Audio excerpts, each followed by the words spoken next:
Good morning, everyone. Today, this important topic we are discussing, it interests everybody. The word is personality, and this word has been described by various thinkers, various educationists, and various psychologists.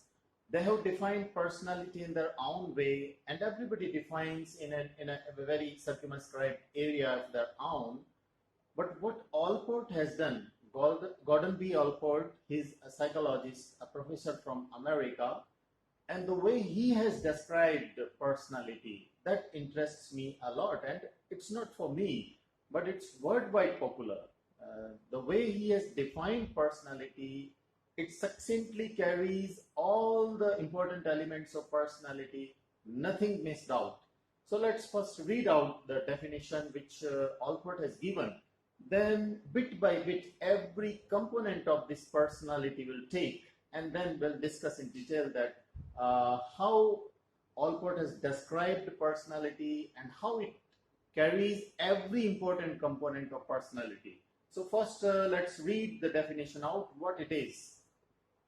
Personality is the dynamic organization within an individual of those psychophysical systems that determine his or her individual characteristics, behavior, and thoughts.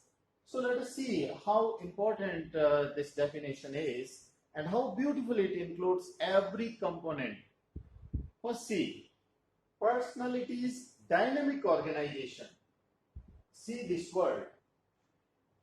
Personality is always dynamic. What a person is today, the person will remain the same for all the upcoming years. That will never happen.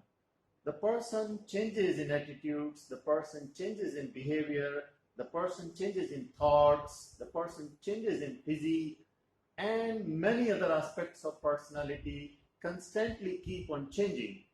So, Gordon B. Allport has rightly described that it is dynamic. See, what society would consider some 30 years back. Some 30 years back, if you go and if you think, thinking about the personality was quite different. People would think that somebody carrying bigger moustaches, somebody having a turban on the head, that would look pretty good. That would look smart. That would look reasonably good and presentable in the society. That would gain respect in others' eyes. So that was considered. So if you go some 100 years back, the concept of personality is very different. People would consider some particular person in that attire a different personality. Somebody carrying that type of body was considered a great personality. Nowadays, now you see that things are changing very fast. Some concept of muscular figure, having a muscular V-shaped body, and as about ladies, you might have heard it that zero figure and all that, bony cheeks and all that. So about physique, about attitude, about behavior, all the things are changing. So the word dynamic that has been given by Allport, it justifies here. Way back, years back, if you go, then you will find that the things which are in use nowadays, they were no longer in use some 50 years back, some 100 years back. So it keeps on changing. So whatever befitting attire today, you consider that it is quite appropriate for one individual to present somewhere. If you go in a party, you wear a particular kind of suit, coat, and then you decide that probably it will be quite okay for that particular occasion, and you go in that attire. That's quite okay. But do you think that after some 10 years you will be putting on or wearing the same attire? Certainly there will be changes. Certainly there will be some changes, and not only the changes will be in your wearings, in your outfits, the changes will be in your attitude, changes will be in your behavior, changes will be in your emotions, changes will be in so many things. So that is a natural thing that the changes occur in anybody's personality, in anybody's look, in anybody's emotion, in anybody's psychology. The changes are natural and they will happen. Nothing can stop them. So the first important aspect is that personality is dynamic. The second thing, that it's an organization within an individual.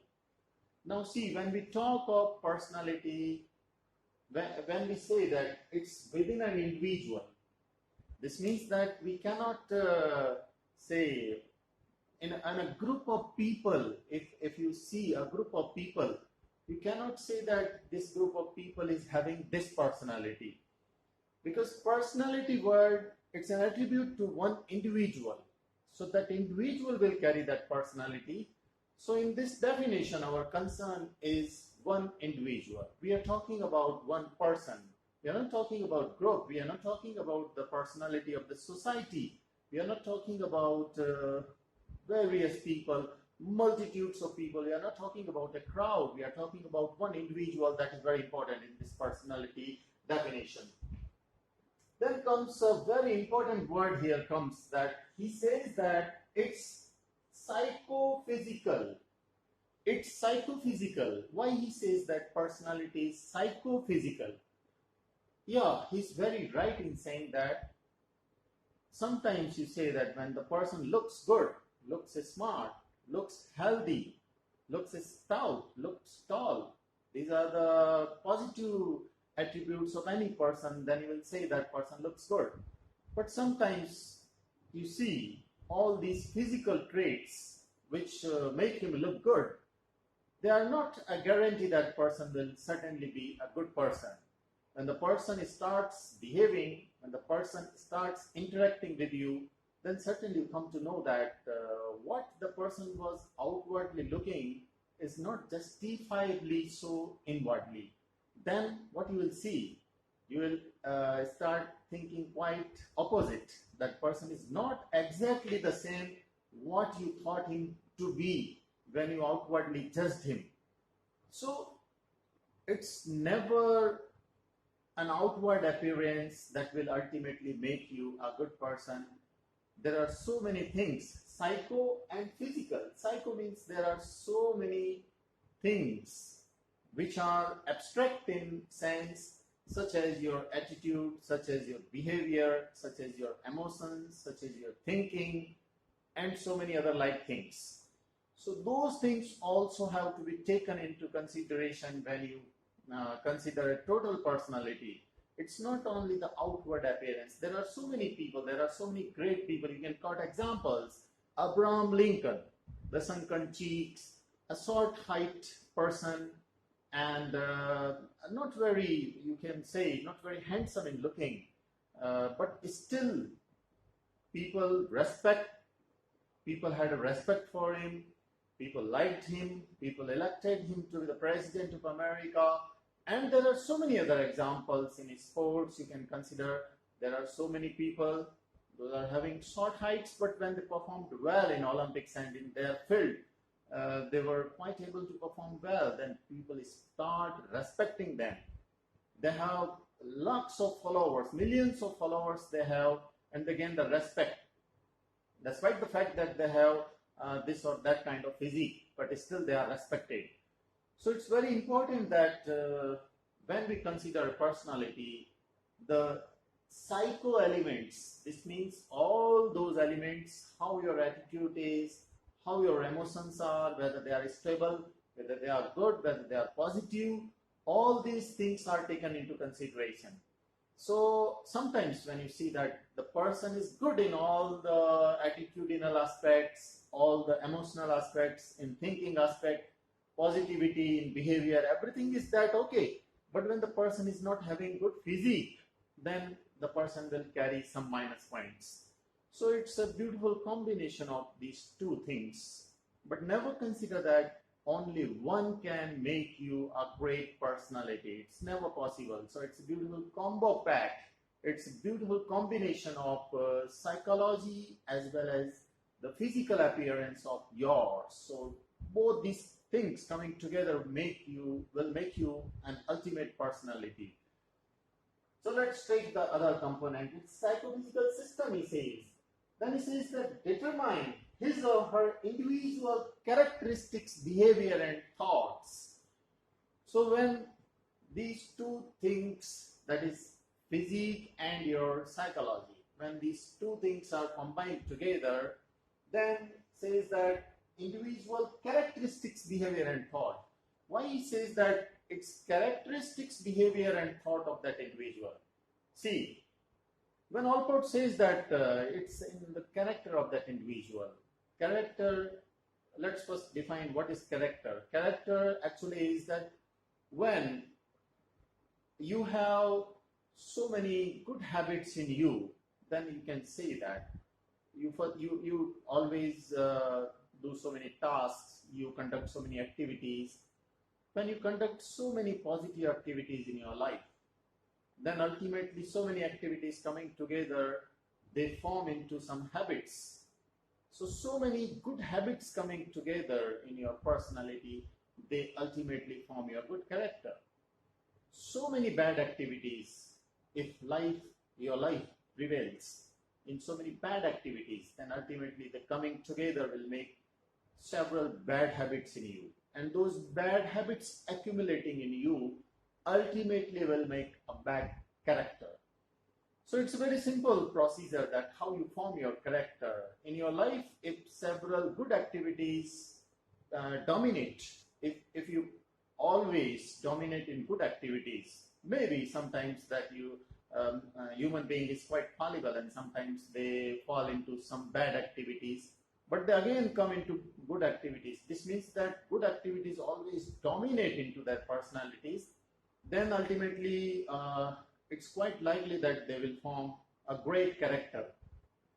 So when so many good activities continue to prevail in anybody's personality, then they will become persons of good character. And so many bad activities, if it is prevailing, it is dominating in that character, then they will be called the bad character person. So when you do several such tasks, such activities, your behavior reflects those things which are negative in the sense society, people around you, friends and other people that do not respect you for that particular kind of behavior, that activity, then you will be considered always on the negative side. So always it's very important that people take into consideration the total character of an individual. If it is going on the wrong side, if the people are not considering them to be a pleasing person, a pleasant personality in all aspects, then your personality will certainly be negatively affected. So it's very important that the characteristics, behavior and thought. When I say that behavior means the person's behavior has to be somewhere, so it should come up to the expectations of the society. It should somewhere have some norms adopted in behavior. So say if you go there in England, probably some traits of personality there are different. If you are here in India, then some of the traits which Indians consider justifiable, which Indians consider appreciable, if you have all those traits in you, then you will be great individual in their eye. Because the values which are inculcated in anybody's attitude, in anybody's thinking, in anybody's behavior, they always relatively go with the place, with the time and with the surroundings. So if it is not exactly matching with that area, with that vicinity, with that country, then certainly you are a misfit there. So your behavior must be suitable according to the norms and the standards laid in a particular society. Then you are considered a great personality there. And the thoughts as well. Sometimes when the thoughts of the person may be good, but sometimes he just says that he's good, but outwardly he may say, but if it is not justifiably, you can say justifiably, it is not reflecting in the behavior of anybody's personality.